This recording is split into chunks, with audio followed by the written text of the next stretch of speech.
I was sitting in my pickup truck at 11:30 p.m. on a Thursday night, watching strangers party in my own house. My name is Howard Brennan. I'm 59 years old, and I spent 32 years as a police detective before retiring 3 years ago. I thought I'd seen everything during my career, but nothing prepared me for this moment of betrayal. Every light was blazing. Music pounded through the walls loud enough to wake half the neighborhood. Cars I didn't recognize lined my street like some kind of block party. Through my front window, I could see people I'd never met dancing in the living room. Beverly and I had spent 22 years paying off. I wasn't supposed to be home until Monday. My security consulting job in Phoenix had been canceled last minute when the client got cold feet about a federal investigation.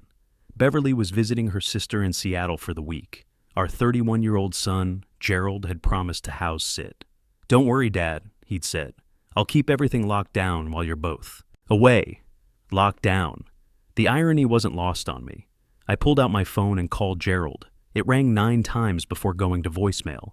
I could hear the party music in the background of his outgoing message. He'd recorded it right there in my house, probably while planning this whole circus. 25 minutes I sat there, just watching. A young woman stumbled out my front door and threw up in Beverly's prize-winning rose garden, the roses she'd cultivated for 15 years, winning 3 county fair ribbons. Nobody came to check on the girl. Nobody seemed to give a damn about anything. This wasn't the first time.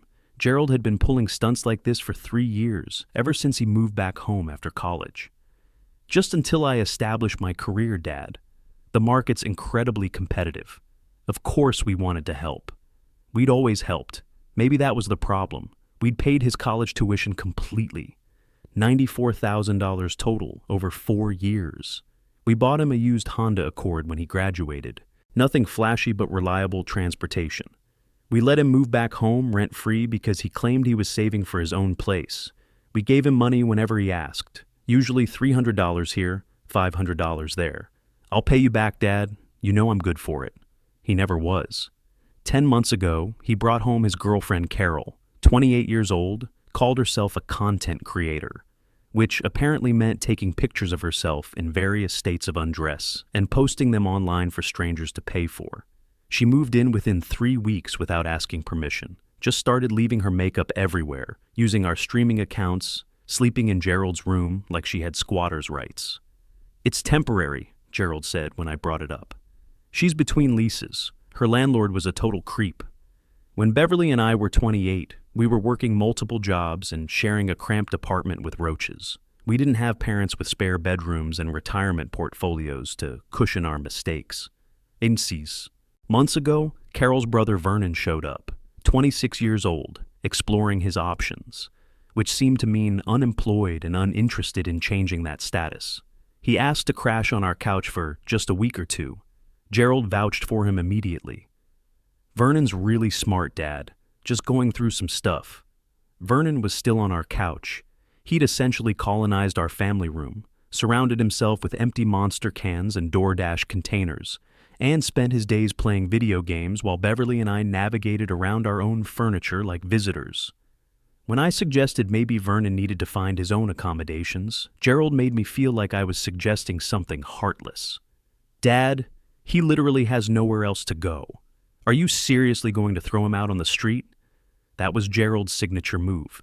Emotional manipulation disguised as moral superiority. Make me the villain for wanting boundaries in my own home. 6 weeks ago, I noticed something off about our credit card statements. $2,800 in charges I didn't recognize. High-end restaurants, expensive clothing stores. Some kind of cryptocurrency transaction that made no sense. When I confronted Gerald, he had an explanation ready. Carol had borrowed my card for essential expenses, and somehow forgot to mention it. "I'll handle this, Dad. I'll make sure you get every penny back," he said. The same empty promise, always the same worthless commitment. I paid the bill because the alternative was damaging my credit score.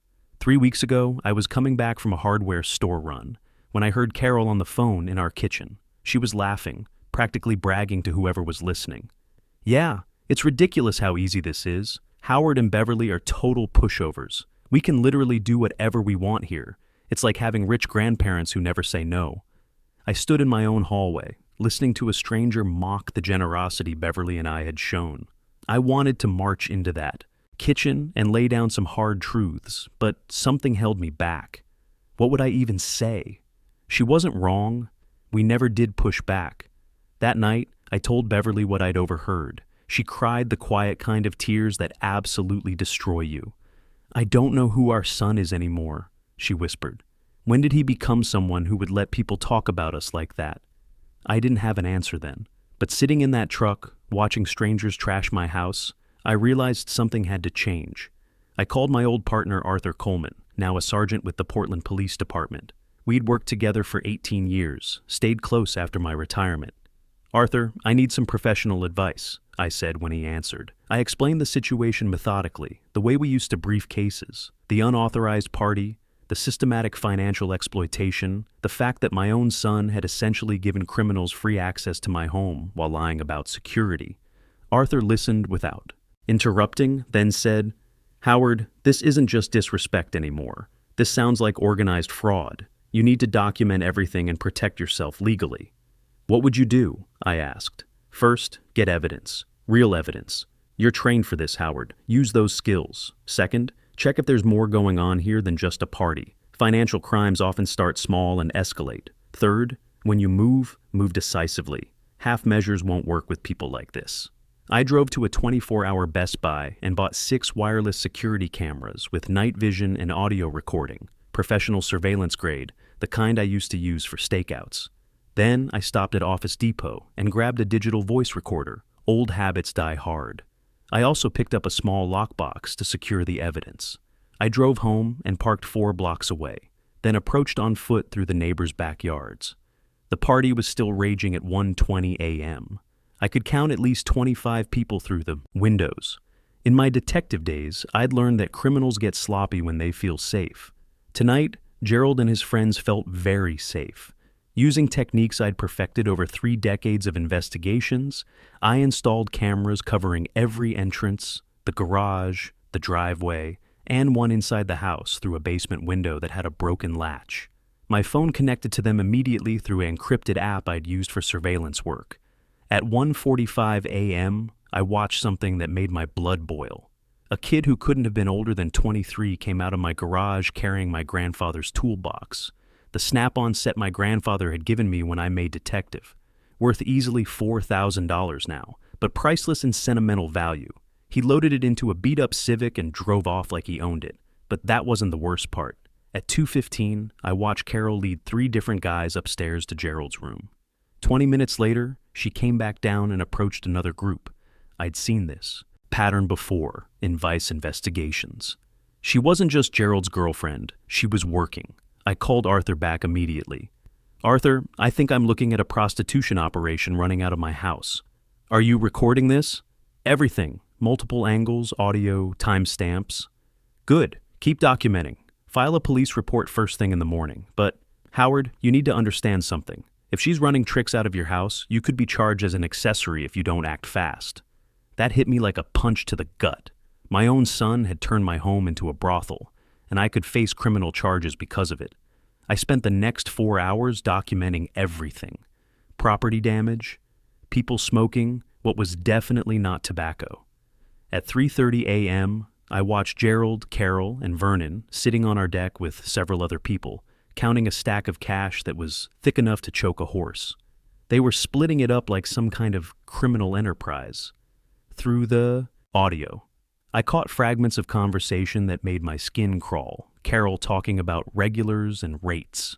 Vernon discussing security and making sure the old man doesn't find out. Gerald laughing about how stupid and trusting his parents were. At 4:15, I watched Carol hand Gerald what looked like credit cards. Not just 1 or 2, but a whole stack. I zoomed in with the camera and felt my stomach drop.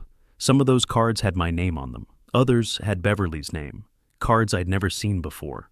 I immediately opened my banking app and checked our accounts. My blood pressure spiked. There were charges going back weeks that I hadn't noticed. Small amounts, $50 here, $80 there, carefully designed to fly under the radar. But they added up to over $3,200 in unauthorized charges across 4 different cards I didn't even know existed. Carol had been using our credit information to open new accounts, identity theft, federal crimes, running a prostitution ring out of our house, using credit cards opened in our names. At 5:30 a.m., the last customers left. By 6, the house was finally quiet. Through the cameras, I could see Gerald, Carol, and Vernon passed out in various rooms, probably exhausted from counting their illegal profits. I sat in my truck, reviewing the evidence I'd collected. Hours of video footage, audio recordings of criminal conversations, documentation of identity theft, evidence of prostitution, property theft caught on camera with clear license plate numbers. This wasn't just about an entitled son anymore. This was about organized criminal activity happening in my home, using my name, destroying everything Beverly and I had worked for. Gerald wasn't just taking advantage of our generosity. He was actively participating in crimes that could destroy our lives. At 6:30 a.m., I called a 24-hour locksmith. I need every lock in my house changed immediately. This is an emergency situation. While waiting for the locksmith, I called the police, department's non-emergency line, and filed a formal report about the identity theft and property theft. I uploaded the video evidence to a secure server I still had access to from my consulting work. By 7 a.m., I had a case number, documented evidence, and a plan. Gerald had crossed the line from disrespectful son to criminal accomplice. Beverly and I weren't just dealing with family dysfunction anymore. We were dealing with people who could send us to prison. The locksmith arrived at 7:30. The sound of his drill woke up the criminals sleeping in my house. At 8 a.m., Gerald appeared at the front door in his underwear, confused and angry. His hair was disheveled, and he reeked of alcohol and whatever else they'd been consuming the night before. "Dad, what the hell are you doing here? And why is there a locksmith drilling our front door?" I was standing on my front lawn, arms crossed, watching the professional work. I'd changed out of my surveillance clothes into my old detective, uniform shirt, psychological warfare. "I'm changing the locks on my house, Gerald. All of them." "You can't do that. I live here." "Do you? Because last night you told your mother you'd keep the house secure. Instead, you turned it into a crime scene." Gerald's face went through several emotions as his hangover brain tried to process what was happening. "What are you talking about? We just had a few friends over." I pulled out my phone and showed him a screenshot from the security footage. Clear image of the guy walking out with my grandfather's toolbox. "That's grand theft. Want to see the footage of Carol's little business operation upstairs? Or should we discuss the credit cards?" The color drained from his face. "Dad, I can explain." "I'm sure you can. You always have explanations. But this time, I have evidence." I pulled out a folder I'd prepared while waiting for the locksmith. Credit fraud across 4 accounts. $3,200 in unauthorized charges. Identity theft is a federal. "Crime, Gerald!" Carol appeared behind him, wearing one of Beverly's good robes. The audacity of these people never ceased to amaze me. "Howard, what's going on? Why is Gerald upset? Ask Gerald, or better yet, ask your probation officer." Her eyes widened. "What? Did you think I wouldn't run background checks? Carol Martinez, 2 convictions for credit fraud in California, currently on probation for identity theft. You're not supposed to be crossing state lines without permission, are you?" Gerald grabbed my arm. "Dad, stop. Let's talk about this inside. No, you 3 have exactly 45 minutes to pack whatever belongs to you and get out of my house, permanently. You can't just kick us out. We have rights." I laughed. Actually laughed. "Rights? Gerald, you've been harboring a known felon who's been using our credit information to commit federal crimes. You've been allowing prostitution in our home. You've been party to grand theft. The only rights you have are the right to remain silent and the right to an attorney." Vernon stumbled to the door, looking like he'd been hit by a truck. "What's all the yelling about?" "Pack your stuff, Vernon. You're all leaving." "I'm not going anywhere. I live here now." I turned to face him directly. "Vernon Martinez, age 26, outstanding warrants in Nevada for check fraud and failure to appear. Should I call the local police, or are you going to walk away quietly?" His face went white. "How did you know?" "I'm a retired detective. Genius. Did you think I wouldn't investigate the criminals living in my house?" Carol was panicking now. "Howard, please. You don't understand. We needed help. Gerald said you wouldn't mind." "I minded when it was disrespect. Now it's criminal activity. There's a difference between helping family and harboring fugitives. Gerald was trying to take control of the situation. Dad, this is crazy. You're overreacting. So, what if we had a party? So, what if Carol borrowed some money? Borrowed? I pulled out printed bank statements. These are cash advances from credit cards opened in my name and Beverly's name without our knowledge. That's not borrowing. That's identity theft. The locksmith finished the front door and moved to the back entrance. Gerald watched him work, reality finally setting in. Where are we supposed to go? I don't know, and frankly, I don't care. You're adults. You should have figured that out before you turned my home into a criminal enterprise. Criminal enterprise? That's a little dramatic, don't you think? I pulled out my phone again and played audio from the night before. Crystal clear recording of Carol discussing rates with customers, Gerald talking about keeping the old man in the dark, and Vernon planning their next score. This is what you call a little dramatic? Gerald, you're an accessory to prostitution, identity theft, and grand larceny. The only reason I'm not having you arrested right now is because you're still my son. Barely. Carol started crying. The fake kind of tears she'd probably used to manipulate men her whole life. This is so unfair. We were trying to build something together, a business, a future. Your business was illegal. Your future is prison if you don't get out of my sight. Gerald made one last desperate play. Dad, what about everything you taught me about family, about loyalty, about standing by the people you love? That hit harder than I expected. For a moment, I almost wavered. Then I remembered Beverly's tears, the broken trust, the criminal charges we could face because of their actions. I also taught you about right and wrong, about earning what you have, about respecting other people's property. Apparently, you weren't listening to those lessons. The locksmith finished the back door and started on the side entrance. Gerald, Carol, and Vernon realized this was really happening. The free ride was over. The criminal operation was shut down. 43 minutes, I said, checking my watch. Better start packing. They packed like people fleeing a crime scene, which I suppose they were. Garbage bags full of stolen merchandise. Suitcases stuffed with clothes they had bought with our credit cards. Carol tried to take several of Beverly's things. I stopped her at the door. Those stay here. But I need them. Should have thought of that before you committed multiple felonies. By 9:45 a.m., they were loading the last of their belongings into Vernon's beat-up sedan and Carol's leased BMW that she'd somehow qualified for using our credit information. Gerald stood on my driveway, holding a garbage bag full of his possessions, looking smaller than I had seen him since he was a child. Dad, I need to say something. You have 3 minutes before I call the police to remove you from my property. I'm sorry. I know that doesn't mean much now, but I'm sorry. I never meant for it to go this far. How far did you mean for it to go, Gerald? When you introduced a known criminal into our home? When you helped her open credit accounts in our names? When you allowed prostitution in our house? Exactly where was the line you weren't planning to cross? He didn't have an answer. Vernon honked the horn impatiently. Carol was already in the passenger seat, probably texting her probation officer to figure out how to explain this mess. Gerald's last words as he got into the car were, "Mom's going to be devastated when she finds out what you did." I didn't respond. The locksmith handed me 6 new sets of keys. "Rough situation," he said, packing up his tools. 32 years of police work, I replied. I should have seen this coming. After they left, I walked through my house with the systematic approach I'd used at crime scenes. The damage was extensive. Cigarette burns on the hardwood floors. A hole punched through the drywall in the basement.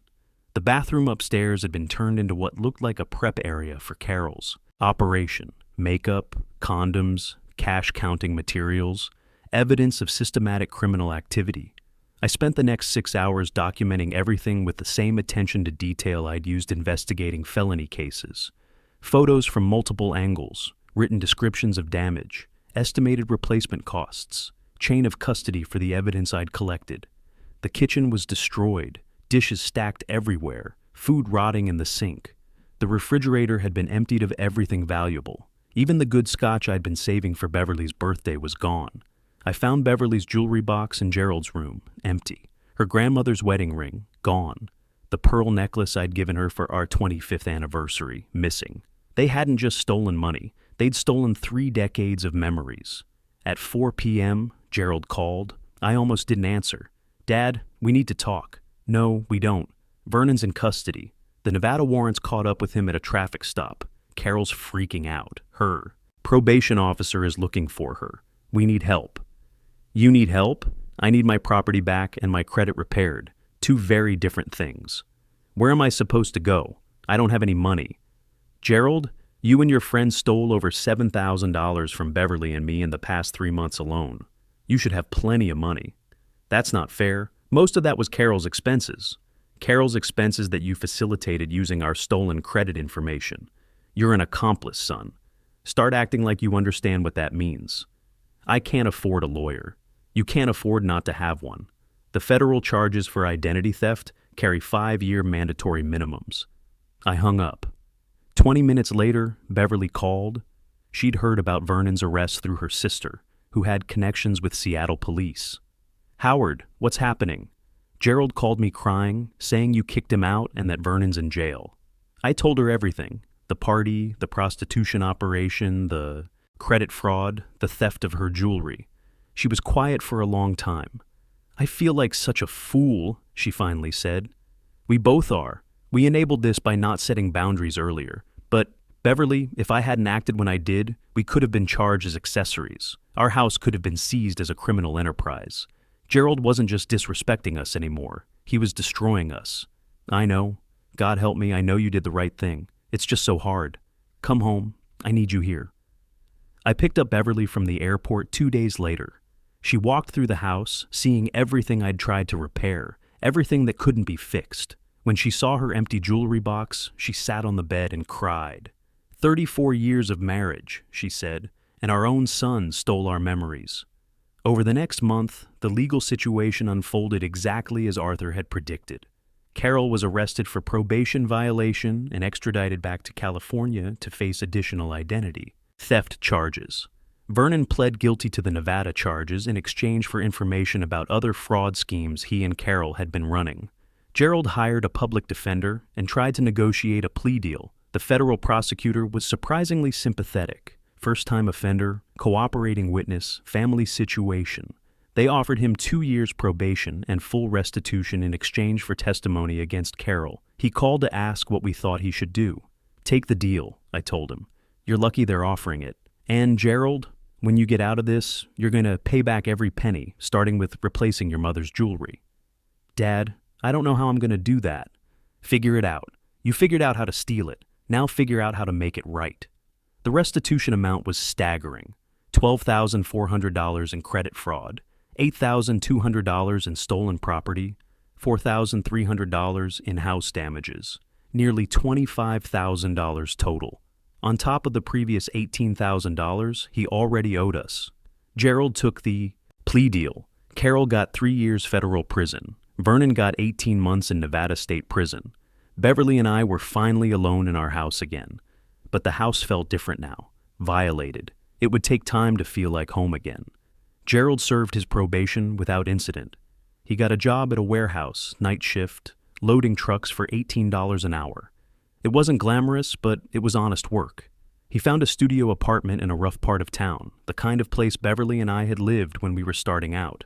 Every month, he sent us $400, $200 toward the old debt, $200 toward the new restitution.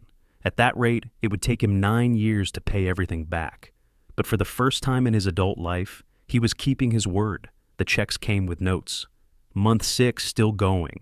Or got promoted to shift supervisor, increasing payments to $500. Small steps, but steps in the right direction. Beverly and I went to counseling. Not marriage counseling, but trauma counseling. We'd been victims of crimes committed by our own son. The therapist helped us understand that enabling isn't love, and that protecting ourselves wasn't betraying Gerald. You didn't cause his choices, she told us. You can't control his choices, but you can control your response to his choices. It took 8 months before Gerald asked to meet. Beverly was nervous. I was cautious. We agreed to coffee at a neutral location, not our house. Boundaries were important now. He looked different, thinner, tired, but somehow more solid. Working manual labor had given him muscle definition he'd never had. More importantly, he looked us in the eye when he talked. I've been thinking a lot, he said. About what I did, about who I was, about the people I hurt. And, Beverly asked, I was a criminal. I know you don't want to hear that, Mom, but I was. I helped Carol steal from you. I knew what Vernon was doing. I knew about the prostitution. I told myself I was just trying to survive, but I was actively participating in crimes against my own parents. Beverly reached for his hand. Gerald, we know you're sorry. Sorry isn't enough. I destroyed things that can't be replaced. Mom's jewelry, Dad's grandfather's tools, your trust in me, your sense of safety in your own home. Sorry doesn't fix that. We talked for 2 hours, real conversation. He told us about his job, his apartment, the AA meetings he'd started attending, even though alcohol wasn't his primary problem. I figured I needed to understand addiction patterns since I was obviously addicted to taking advantage of people. He'd been seeing a therapist too, learning about boundaries, accountability, and what real responsibility looked like. She helped me understand that every choice I made was a choice to hurt you more.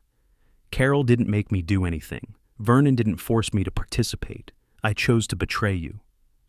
6 months later, he brought someone to meet us. Linda, a teacher he'd met at a community volunteer event. She had her own apartment, her own car, her own life. When Gerald introduced her, he said, "These are my parents, Howard and Beverly. I put them through hell, but they didn't give up on me completely." Linda looked at us carefully. Gerald told me everything. What he did, what you did, why you did it. I want you to know I think you made the right choice. Tough choice, but right choice. Beverly started crying. Good tears this time. A year and a half after I'd changed those locks, Gerald handed me an envelope. Inside was a cashier's check for $43,000, the full amount he owed us, plus interest. Gerald, we agreed on payments. You don't have to do this all at once. I got a promotion, warehouse supervisor, and Linda and I have been saving every penny we could. I want this debt gone. I want to start fresh with you both. Where did you get $43,000 working at a warehouse? The promotion came with profit sharing, and I've been working construction on weekends, 70-hour, weeks for 18 months. But more than that, Linda helped me budget properly. She showed me what it meant to live within my means instead of taking from other people. Beverly framed that check, not because of the money, but because of what it represented. Gerald had learned to work for what he wanted instead of stealing it. Last month, Gerald and Linda got engaged. Small ceremony planned for the summer. They're paying for it themselves, though we've offered to help with flowers. The difference now is they're not expecting it, not demanding it, not entitled to it. Gerald asked me to be his best man. Dad, I know I don't deserve it, but I want you standing next to me when I promise to be a better man. You taught me what that looks like. I thought about that night 3 years ago, standing in my driveway, watching strangers party in my house. The anger, the betrayal, the decision to finally draw a line. Sometimes love means saying no. Sometimes being a good father means being willing to be seen as the bad guy. Sometimes the most loving thing you can do is let someone face the consequences of their choices. I kept one of the old keys in my desk drawer, not as nostalgia, but as a reminder of who we used to be and who we chose to become. The thing about enabling is that it feels like love. You tell yourself you're helping, being supportive, being a good parent, but real love sometimes means watching someone you care about struggle. It means letting them fail so they can learn to succeed on their own. The roses are blooming again. Beverly is smiling again. Gerald is working again, and our house is truly ours. But more than that, we learned that protecting what you've built isn't selfish. It's necessary. Because when you don't defend your boundaries, you teach people that your boundaries don't matter. And when your boundaries don't matter, neither do you.